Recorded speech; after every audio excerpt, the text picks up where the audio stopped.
As he will consume to the gentleman from Michigan, Representative Benishek. Gentleman is recognized. Thank you, Mr. Speaker. I rise today in support of House Resolution 673. It's a common-sense bill that expresses the support of Congress for having the IRS continue to provide taxpayers with a paper copy of instructions on how to file their taxes. I want to thank Representative Grothman for introducing this resolution and for giving us the opportunity to discuss this important issue during tax week. I hear from constituents all the time about how difficult it is to access paper tax forms, let alone how hard it is to file their taxes. Every year, millions of people continue to file their taxes on paper. But every year, the IRS continues to make this process even more difficult. As the IRS has transitioned to preferring an electronic filing system, many of my constituents are getting left behind. Not everyone is easily able to get access to paper forms on their own. The response that my constituents receive when they ask for help from the IRS is that all the forms are easily available online.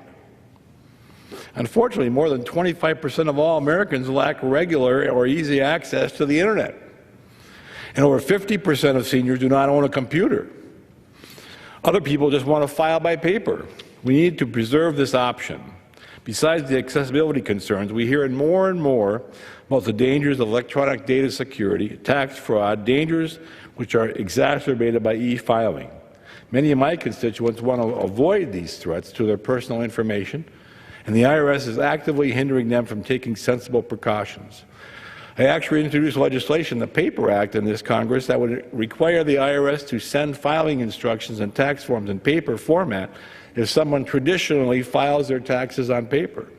This seems pretty easy to me, and while many of my constituents have concerns about how complicated their taxes are or how high their rates are, they want to pay their taxes. We should not be keeping them from doing so.